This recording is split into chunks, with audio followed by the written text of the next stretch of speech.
Welcome to Kiss Kiss Bang Bang, the big butch manly movie podcast that knows how to handle a three-headed monster. I'm Shane Holland. I'm Andrew Wheeler. Today, we are talking about Ghidorah, the three-headed monster, also known as Three Giant Monsters, Earth's Greatest Battle. It was released in 1964, directed by Ishiro Honda and starring Yosuke Natsuki, Yuriko Hoshi, Hiroshi Koizumi, and You Only Live Twice's Akiko Wakabayashi as Princess Salno. Ooh, I think I did okay on those names. I think you did. The comments will let us know. Please don't let us know too hard. As you can see, I'm going through a lot of life changes right now. Everything is changing. I can't handle the criticism. So, this is the first time in a kaiju film that Godzilla is shown to be a hero, which would become an element of many of the subsequent kaiju films, as well as the first time that an ensemble of kaiju is presented. In this movie, an extraterrestrial prophet comes to Earth to warn people of the coming of the alien dragon King Ghidorah. Earth monsters Godzilla, Mothra, and Rodan reluctantly join forces to prevent Earth's destruction. Everything else also happens. So Everything. This is a wild movie. It's crazy. This movie has everything. Everything. I've now seen it twice in my life, which I don't think I ever thought I would be saying that, honestly. I could go again right now. Honestly, yeah, it's great. I really enjoyed it. It actually helped relieve stress for an hour and a half in my life. I was rewatching moments of it this morning just to get a few more notes down, and every time I would land on the Mothra song, I'd be like, yeah, I just have to leave this playing. That's a calming little song. We will get into it, but I love that song so much. So, first reactions out the gate. We saw this movie early last year, I want to say, towards the end of our initial podcast run. And I think we both fell in love with it. We went in not knowing what to expect. I believe this was a recommendation from a listener. Yes. And I remember being like, wow, I really love this. And up to that point, my only experience with kaiju films had been Godzilla 1999, which was irredeemable. But since I've seen Godzilla -1, I've seen other Godzilla films, I've seen the Godzilla TV show on Apple Plus, which is also pretty campy and bizarre, but I've come to love kaiju films. What is your experience with kaiju films, Andrew? Yeah, I've always, I love a monster. But I wasn't I wasn't, though I am a major hardcore nerd, I was never a weeb nerd. So I didn't have the strong attachment to everything Japanese that so many of my peers have.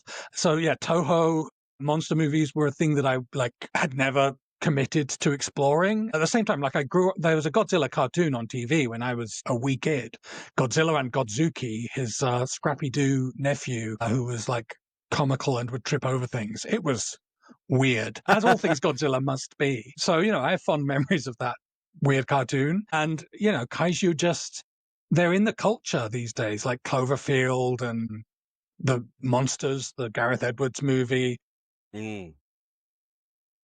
Movies like Pacific Rim and, Clash of the Titans growing up with the Kraken in that movie. It's like monsters are actually part of the sort of the radiation of pop culture generally. I just didn't know the Toho movies very well, except through sort of memes and general sort of critical acclaim. And also it's something that gets satirized a lot, I think. But this would be the first movie I ever sat down to watch rather than it being something that I found on a channel halfway through or went to a friend's house to watch, and then we were drinking and talking the whole way through it. This earned my focus and held my focus because this movie is enough to make me a fan of Toho, to want to know what else is out there. Yeah, I feel the same way. First of all, it is a clippy 1.5 hours, which after the last few movies that we've done, thank you.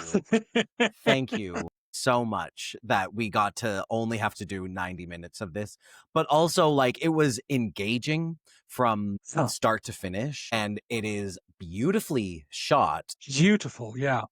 The colors, like I feel like movies aren't as colorful anymore, and Yeah. this is a like it's hard to describe. Like so many people are wearing dark suits or like lab coats, but everyone in crowd scenes is wearing a pop of color, and it really stands out. And there's something just like dynamic and vivid about the setting of like rural Japan and urban Japan too, that kind of also just really pops on screen. And so you end up with this visual feast, which is interspersed with these toys and also men in like monster suits doing Those were a men. lot of this. I hate to spoil this for you, Andrew, but a lot of those scenes where you see Godzilla, I'm gonna try and do this visually, going like, ah, trying to roll over from being on his back. There's a man in there. That's given me a lot to think about. But yeah, like it's the story itself is crazy. And once again, I feel like you and I watched the different versions of this film, and I forget where you watched yours. I watched mine on the free Daily Motion app, and Right. there's a lot of talk of the prophetess being from Venus, but apparently in yours she's from Jupiter, and that seems like Yeah. why was that change made? The first time I watched this, I did watch the free version that was on YouTube, but turns out that version wasn't there legally. I didn't know. Ignorance of a crime is not an excuse, but I didn't know. That is no longer up on YouTube. So this time I watched the Criterion version, where she is indeed from Venus, is more consistent, I think, I think the Daily Motion version might also be the Criterion version. Again, I don't know why Criterion put it up for free on the internet. I assume they were just being nice. Yep, I didn't know I was doing anything illegal, and Nope. I'm sure I didn't do anything illegal, I and don't think you if did. you come for me, I may not be living here anymore. So Gun to ground. You wouldn't steal a car. Yeah, No, it's an never. absurd movie. It is wild. It is unpredictable. And that's part of what makes it so compelling, like so easy to watch, because it just keeps throwing mad stuff at you. I mean, we will talk about the Shobijin a lot, I think. But that is one of my favorite things in cinema history, the fairies of Infant Island. Like, it's absurd. This movie's fully absurd. And the things that are going on, the fact that this is a monster movie, but there's also this thing about a princess of a country between worlds who is possessed by the spirit of an alien, warning the people about the coming of another alien. And that person is being targeted by assassins who are targeting the princess that she's inhabiting, not the prophet from the other world. I mean, I think that's right. I can't even be sure that that's right. I think you're And then right, there's and that was so succinct in a way that the movie never could be.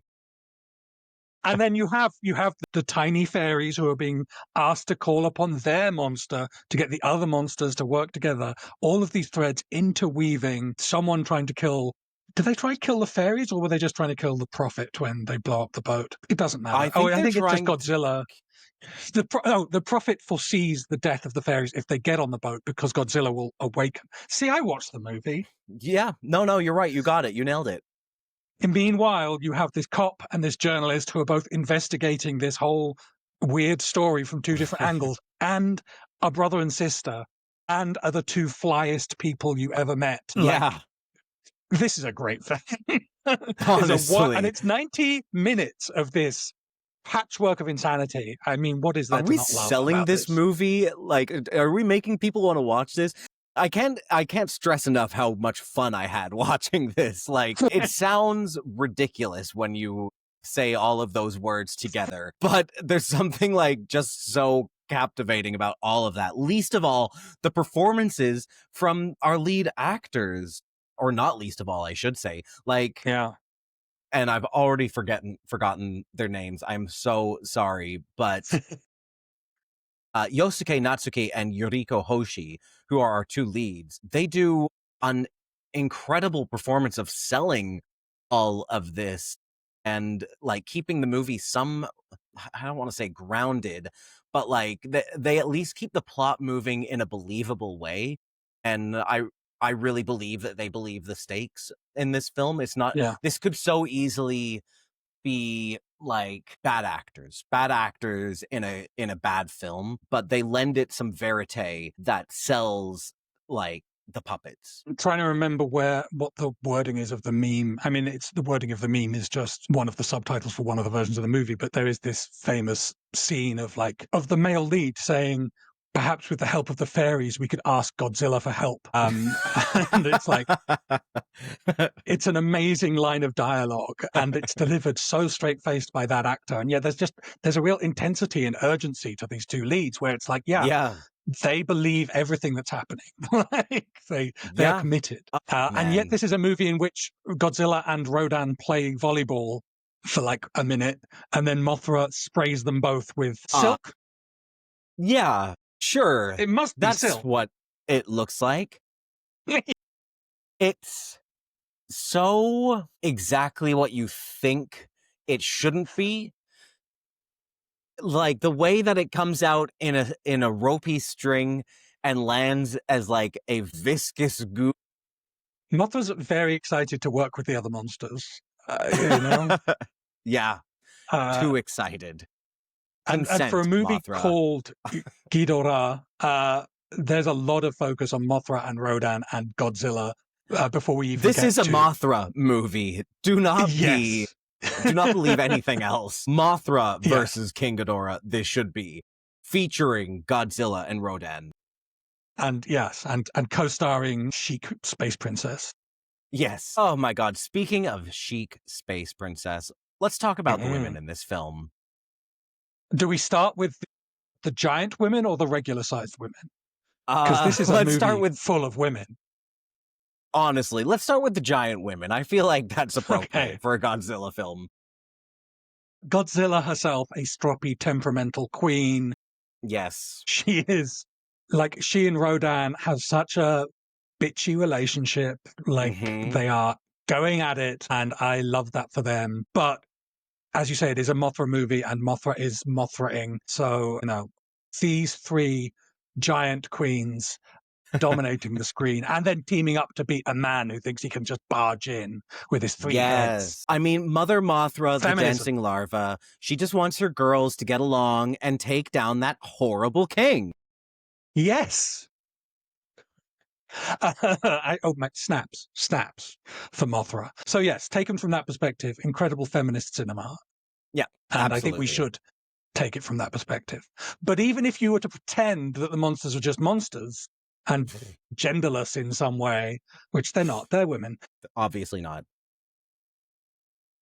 There are still two female lead characters who bring so much to this movie, one of whom is as active and agencied and full of agency, like pushing the story forward. Like the Space Princess / Prophet is a bit more like dragged from moment to moment, always getting like targeted for assassinations and having to be rescued, delivering like prophecies. Yeah. Like, she's an exposition machine, essentially. She's a bit woo-woo, and and also a peril machine. Whereas Yuriko Hoshi as Naoko Shindo is like, she's a skeptical journalist, she's level-headed, she's such a skeptical journalist that the mad space scientists can't get their machinery to work in her presence because she's an unbeliever.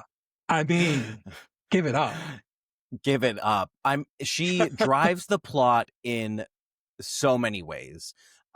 And she's beautiful, and she's capable, and like in parts of the movie she's like the only one taking all of this seriously, and this role feels ahead of its time. Like, we've covered movies that were made in the last 15 years that treated women as objects. And here is a woman who is fully herself and whose plot, sure, she's the brother of the cop, but she also exists. Sorry. Right. Her cop is a brother. She is the sister. Yes, sister. She gender. like Gender, what does it mean? What does it mean? She's doing all of this on her own, and Yeah. we don't need the cop brother to define who she is. She has her own thing going. He just happens to be there as well, working on the same thing. Does any of that make sense? Yeah, insofar as It's so anything cool makes to see. sense. Yeah, in Yeah, this world. yeah. Yeah. And honestly, they have quite a believable, like, brother-sister relationship. Like, there is, as someone with sisters, yeah, there's a sort of frustration and like a push and pull between them. She doesn't put up with his bull, and I loved seeing that, that they're a great on-screen brother-sister because they're both such good characters, but they also have that sort of, thankfully not a sexual tension, a familial tension between them. That really is, yeah, I love that part of the movie.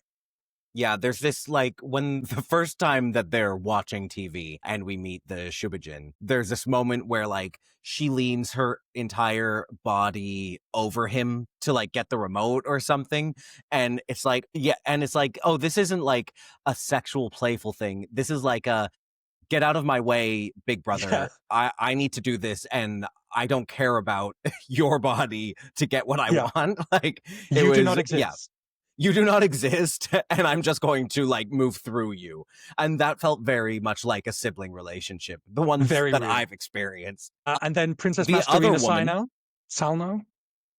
I mean, Akiko Wakabayashi, Aki from You Only Live Twice, one of the most beautiful Bond women, one of the most underrated Bond women, one of the characters that was cut short unnecessarily in her Bond film. Here we get to see her acting in a whole movie and being more than just a sex kitten, which she is. Let's be honest, she is gorgeous, and she gets to wear the best outfits. Well, actually, maybe that will go to we'll talk about that in the fashion section. We'll talk about the fashion. We'll talk about the fashion. So much of her role is unfortunately one note due to, like, what we just discussed, in that, like, she is the exposition. She is the one warning of danger. She is the one explaining to us why any of this is happening. If she can explain that, I still am struggling. And yeah, she's kind of, in some ways, she's dragged from scene to scene. But I find her delivery of all of that believable, and there is a distinct difference between the princess and the prophetess. Yes. And I still think, despite it being kind of one note for a giant chunk of the film, it's a note I like to listen to. Yeah, she's a bit of a Roomba character. Like, she'll go in a direction, bounce into something, and go in a different direction. Like, it's not ideal, but the fact that they at least balanced that out with a more engaged leading woman in the movie is like something you just wouldn't have in a lot of Western cinema, and a lot of cinema in general, I feel like, and yeah, she is a more passive character, but if you're going to be passive, be beautiful, Thank you.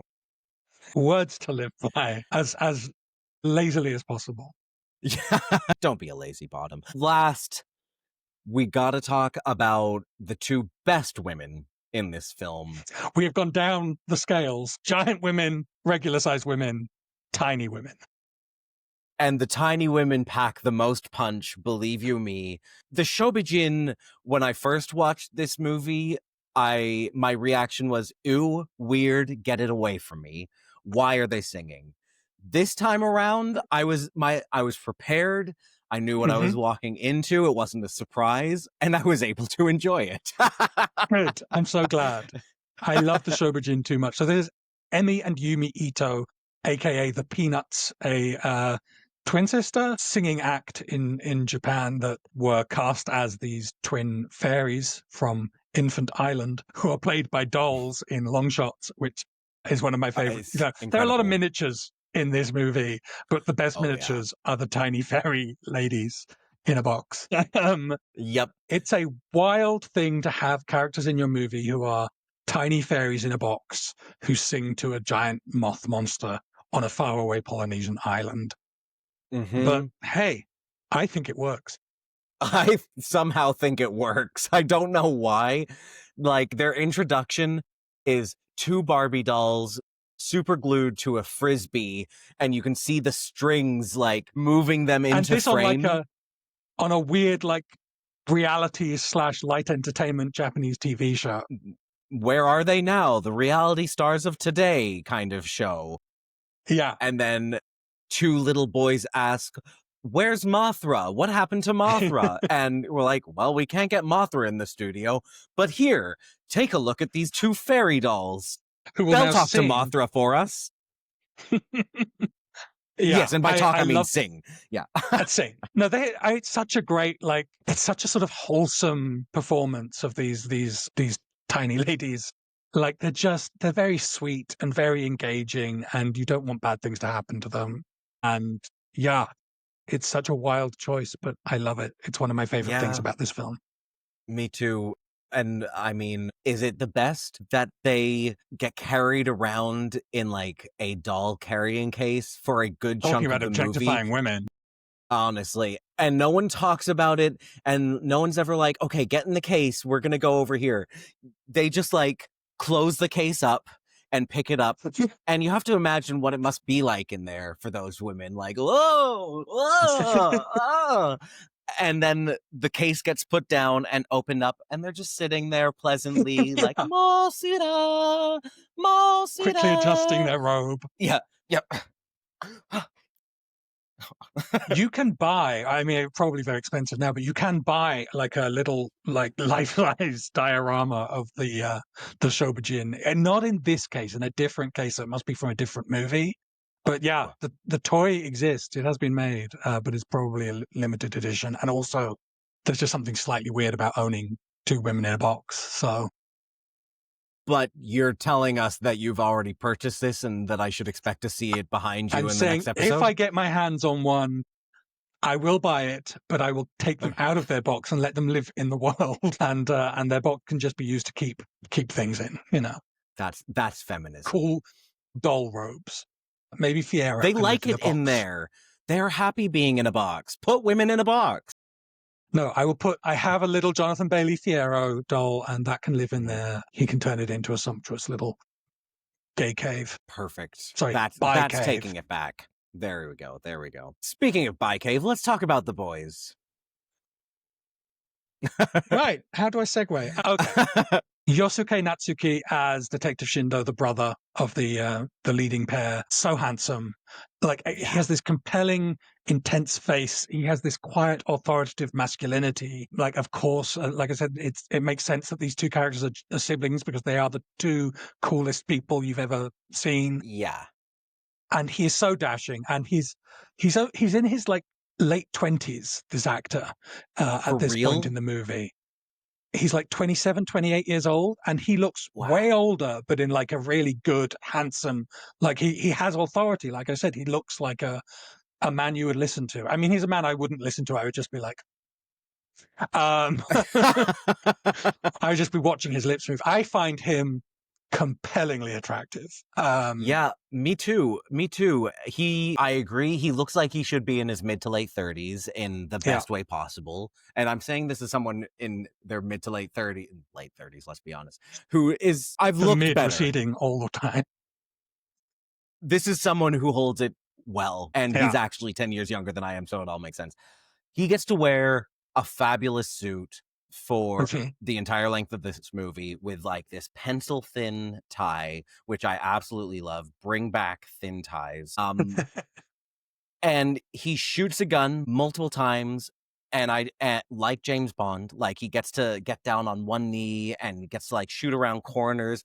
And like, it's just such an effortless action role for him. And God, he's so entertaining, and God, he's so beautiful. And he's never an a-hole. Like, I mean, apart from he's kind of funny, actually. You know? He has he gets, like, as a straight man, he gets to like deliver some like ridiculous lines. Yeah. But he does it in a very cheeky way. I mean, as someone who doesn't speak the language, that was what I took from the translation. And I really enjoy his performance. I thought he was fantastic in this movie. We also have the professor, who is more sort of a cuddly cutie, who is in his your age. He's in his late 30s, but looks like he's in his 40s. So I don't know what was happening. Maybe we just aged very differently in the 60s.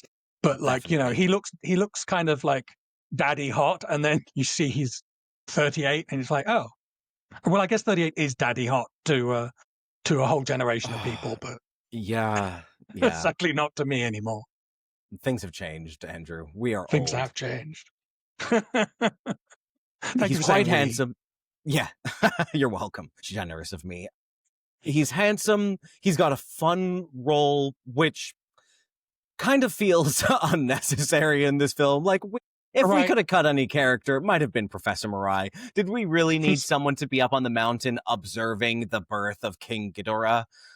I don't think so. But It's just realistic, you know?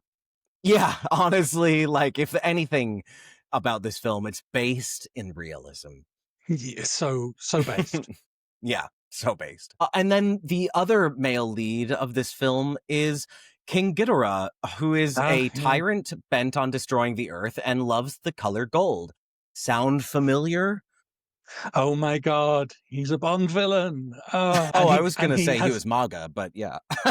Oh, okay. I mean, he doesn't have much of a plan, so I guess that makes him more MAGA than Bond villain.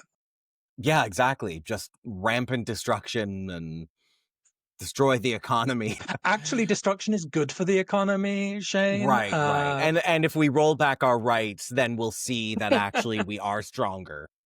Destruction leads to an increase in GDP, and for some reason, we have decided that GDP, divorced from all context, is in itself an important number. So, therefore, let's blow up Tokyo. All right, Economics. we're on it. Yeah, I can't say that King Ghidorah is someone that I wanted to bang, even in this age of the effable monster. But We certainly, just saw the trailer for The Mandalorian and Grogu. mm-hmm. And let's just say that Hot.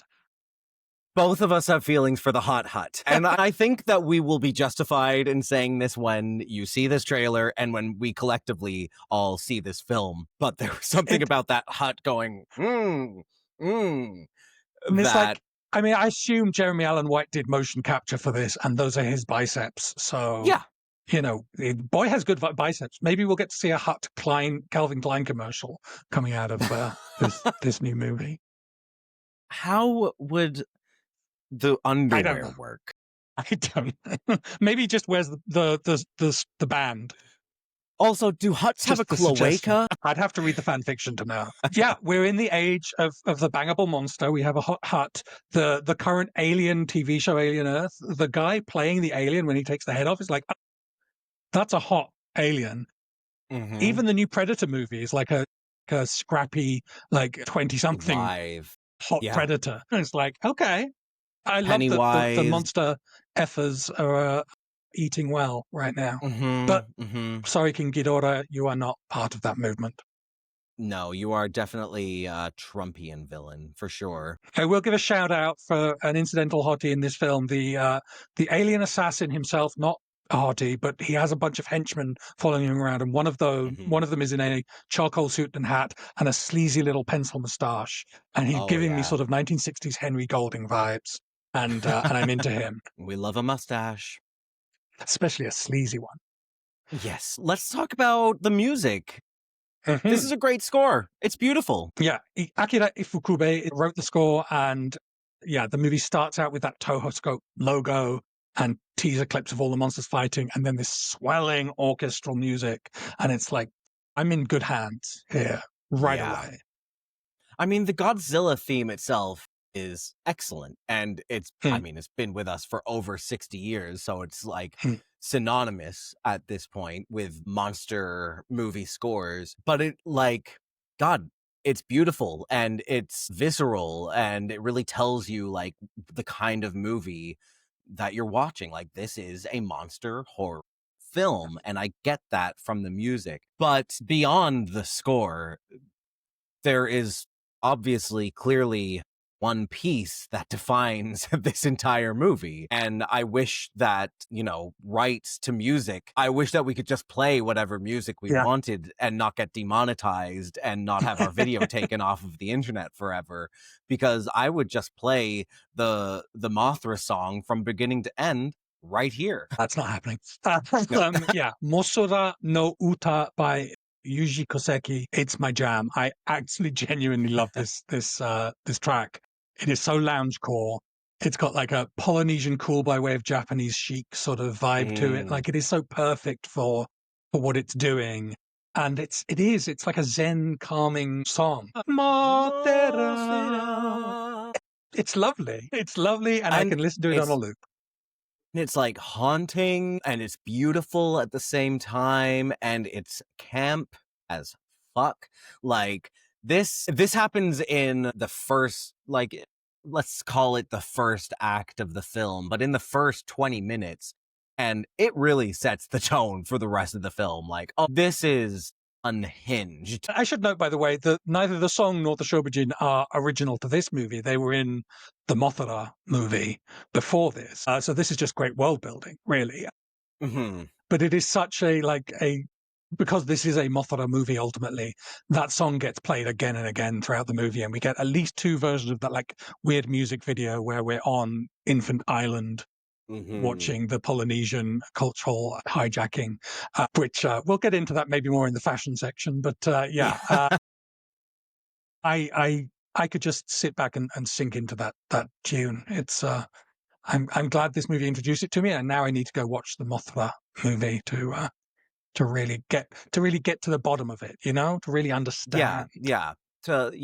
Like dive deep into that and figure out like motivations and hidden meanings, and meanwhile do the little Mothra dance while listening to it.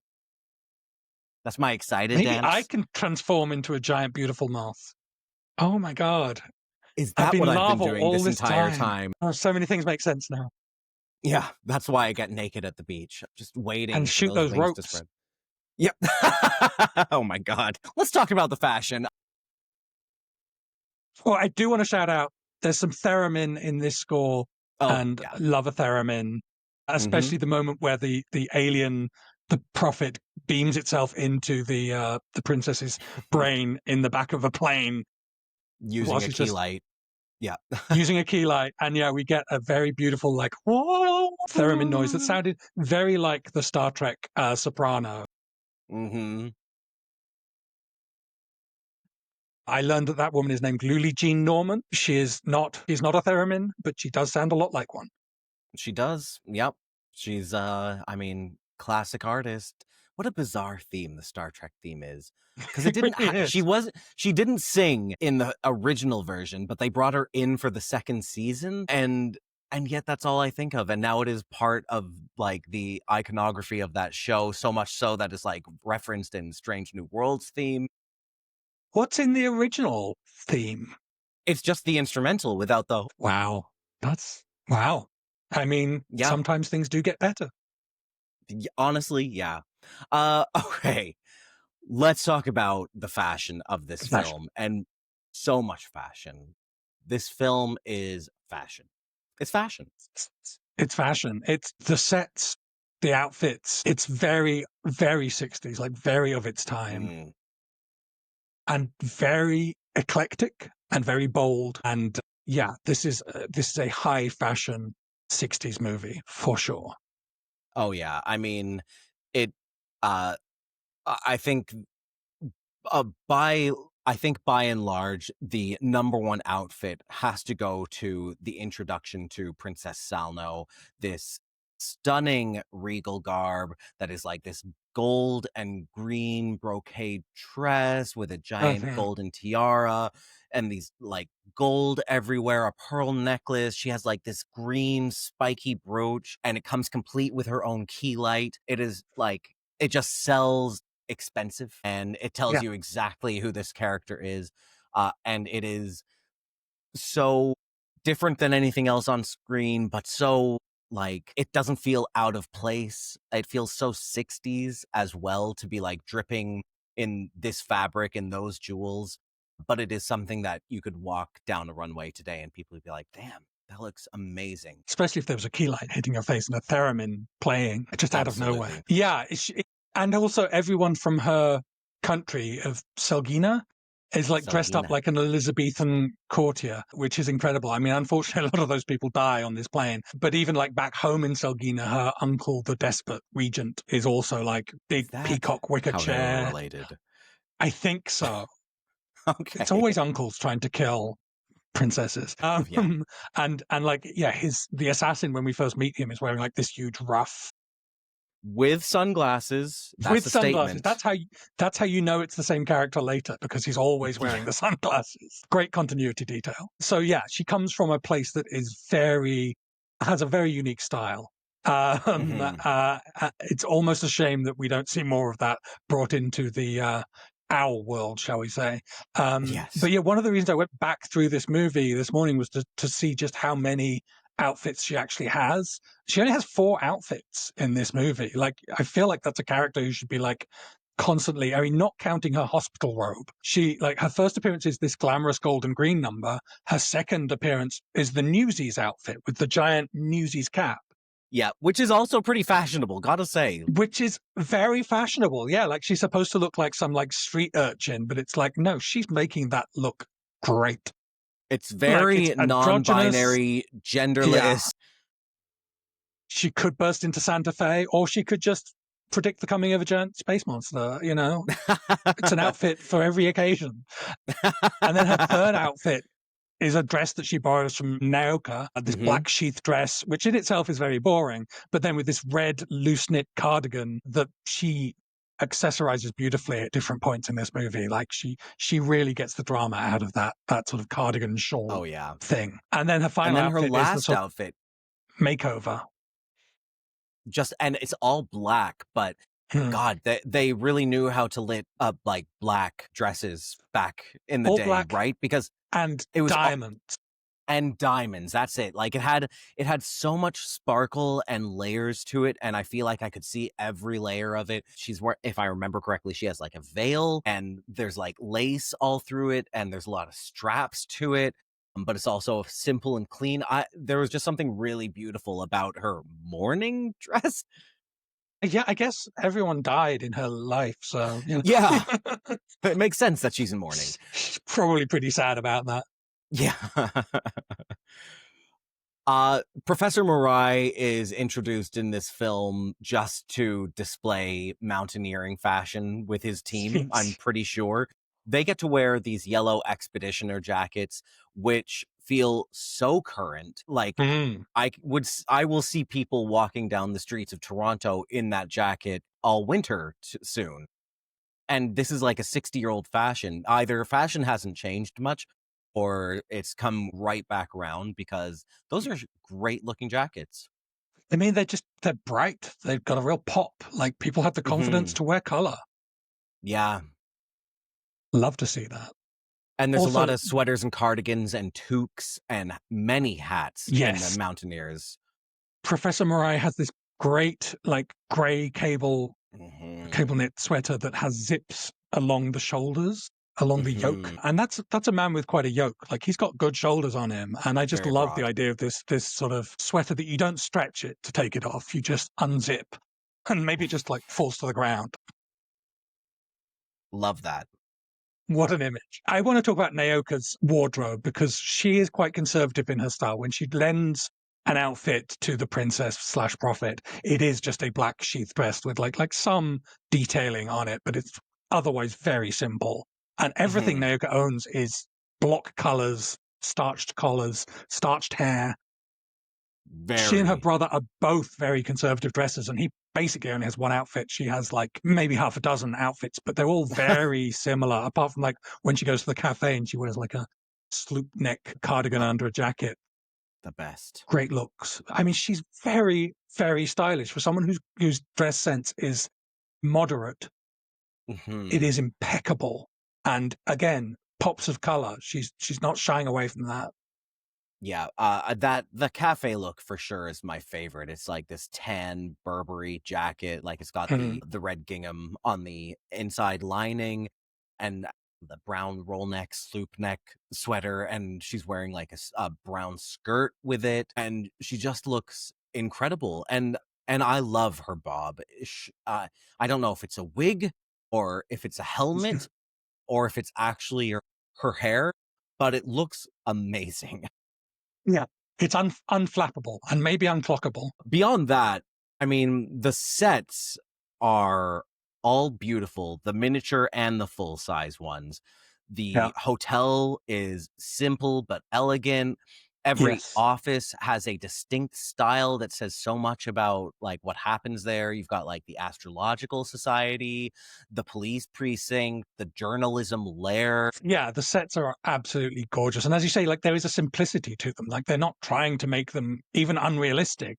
I mean, maybe some of them are a bit unrealistic, but for the most part, they're fairly grounded sets that are just very, very much engaging the architectural style of the time, and they look beautiful the way everything is shot.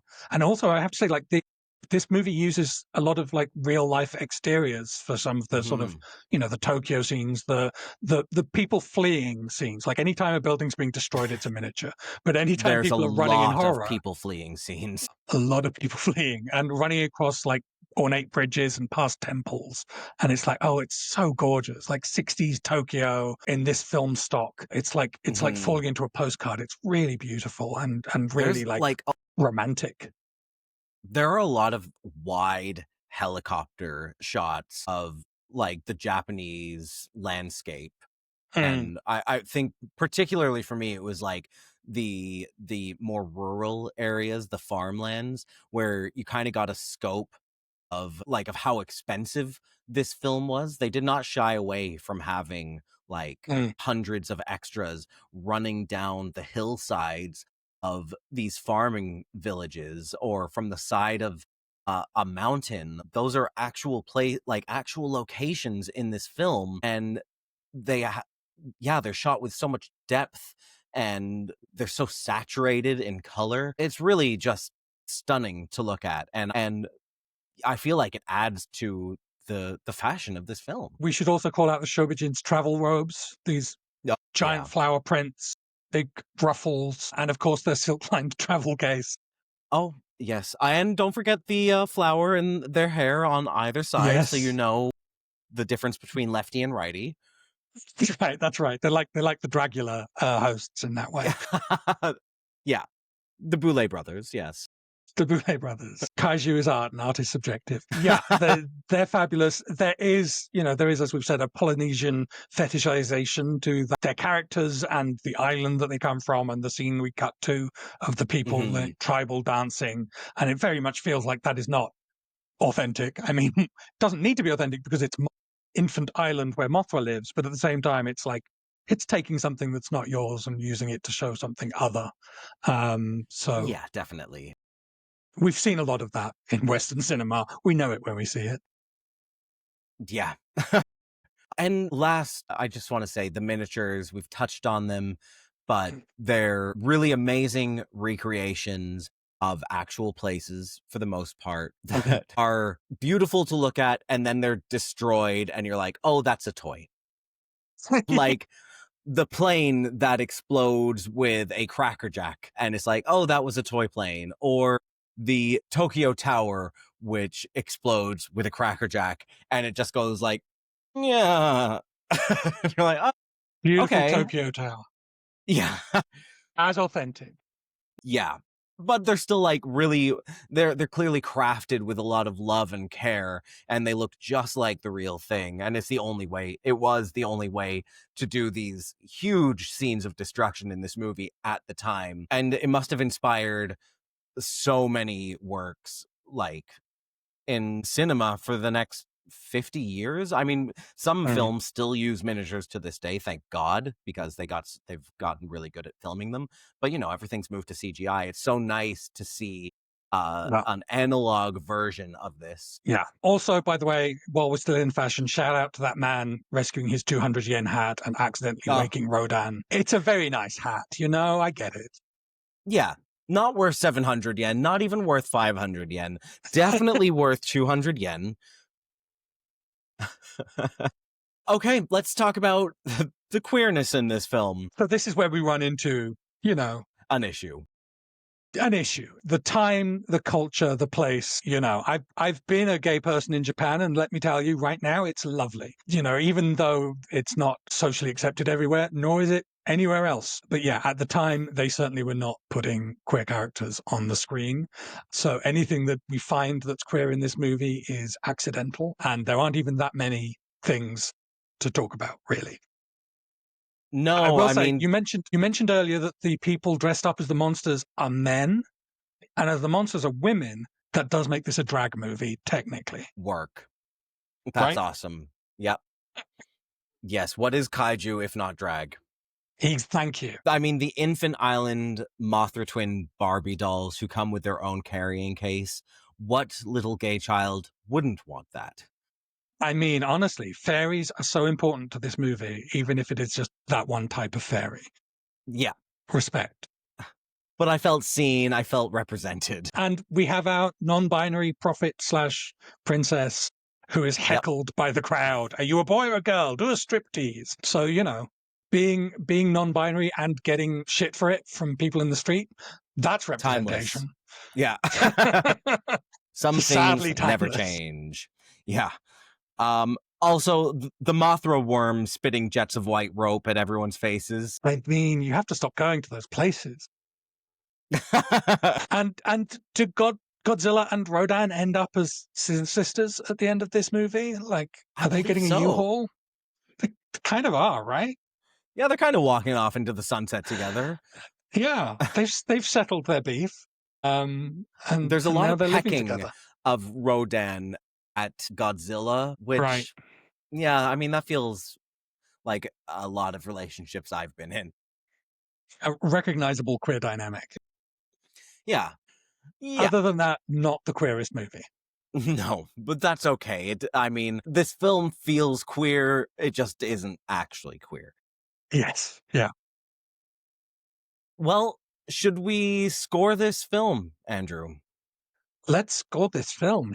All right, we give the movie a base score from 0 to 5, and then we award bonus points for the women, for the boys, the music, the fashion, the queerness, all the categories we just talked about. We come up with a number somewhere between 0 and 10, and our system is flawed, and so are we, so that's okay. We love our flawed system. Andrew, what are you giving this film? If I say 5, will you laugh at me? No. I think I might give this a 5. I think it's I get really it. great. I get it, and so much of me feels the same way. It's a 4 or a 5, I think. Like, it's not. I was going to say think 4. Yeah. I couldn't go And lower. I respect that. No. Well, I respect your 5. I think it takes real guts to say that you think this is a perfect film. It's a perfect film. Stamp it on my tombstone. I don't know why you'd be stamping tombstones. That's such a weird thing to do. Andrew Wheeler thought Ghidorah was 5 stars. Yeah, I think this movie is fantastic. It's so watchable. The thing that's holding me back from giving it 5 stars is it is a little dated, and it is really weird. And I love a weird film, but I do, there's just some things I need my weirdness to accomplish, and I'm not sure how to verbalize that in this moment. This movie is a 4. It's great, and you should As someone see it. weird and dated, I feel seen. So, You're welcome. What about the women in this film? It gets the point, undoubtedly. Like, there are so many amazing women. The women carry the movie. Yeah, this is a movie about women fighting women, women who like find friendship and each other, women who join forces to take down monsters, women in STEM. This is a movie about women. In magic. Women are from Venus. Yeah. What about the boys? It mostly just comes down to our leading man. There aren't a lot. I mean, no, I think the professor actually deserves the shout out, and that one greasy hench person. Yep. Yeah, I give it the point because I'm in love with the leading man. I think he's so beautiful, and I feel like I'm going to watch more of his films. Honestly, I like looking at his face, Shane. I get it, and I agree, and I feel the same way. Like, the men do a great job in this film, and I don't feel like they talk down to, our leading man doesn't talk down to his sister. He makes fun of her, but he doesn't talk down to her. Yeah. Does that make sense? Yeah, like it's, yeah. And Professor Mirai is an exemplary character. He's just doing his best. Yeah, they get that point. And the music, honestly, I feel like the music gets a point too. The music gets the point. Mothera. Mothera. It's a great score with a great catchy theme song in the middle of it. Yeah. No notes. Flawless. No notes. And the fashion is going to get a point from me too. Like, I just love what people wear in this film. I love the design of this film. It has such an eye. Yeah. Fashion's impeccable. Gets the point. I use the word impeccable too much. It's fine. You're allowed to. You're not saying no. You're saying it's fine. Okay. Okay. I didn't say an emphatic yes. I just said it's fine. This finally is where I think the movie fails us. Is the queerness. I can't possibly give it a point. There is no queerness represented in any way. You can bend it to say that there are fairies in this film, but I've been much stricter for much more. So I would be lying to myself. And as happy as I am to lie to myself much of the time, I can't give it the queerness point. Finally, something peccable in this movie. Yes. It is honestly, Andrew, this is the only thing keeping this as a perfect film for you. Literally. Yeah. You just gave it 9 out of 10. I gave it 8 out of 10, which gives us 8.5. Are we giving this film a penalty? I couldn't imagine we are. The only question there is like the fetishization of Polynesian culture, but even that isn't like disrespectful. It's just a bit uncomfortable. Mm-hmm. It's not enough to give it the penalty. So yeah, it's a 9 out of 10 from me. And an 8 out of 10 from me. This movie is an 8.5. This is the best movie we have watched in this version of our podcast, I believe. What did we give Flash Gordon? Was that a 9? That might have been a 9. Okay, that might have been a 9. So this is up if these are the top 2 movies, that sounds right to me. Honestly, we found our niche, baby. We're broken people and we celebrate that. Yeah, I'm fine with that. What a treat. I can't recommend this movie enough. If you're going to start your kaiju journey, then start it here and blame us later. Absolutely. And let us know in the comments if there is another Toho kaiju movie that you think demands our attention, especially if it has queer undertones or incredible fashion or an awesome non-monster female lead, though we also accept monster female leads, of course. Mm-hmm. Yeah, give us a good Mothra movie. I think we need more Mothra. So please let us know in the comments. And if you enjoyed this video, please tell a friend by summoning them with the Mothra song. Mothra. Mothra. Thank you for watching. As always, kiss, kiss. Bang, bang. If you enjoyed this video, please click the like button and subscribe to this channel. You can follow Kiss Kiss Bang Bang on Instagram, TikTok, Blue Sky, and Letterboxd at KKBBpod, or email us at kisskissbangbangpod@gmail.com. Kiss Kiss Bang Bang is recorded in Toronto on the traditional territory of many nations, including the Mississaugas of the Credit, the Anishinaabeg, the Chippewa, the Haudenosaunee, and the Wendat peoples.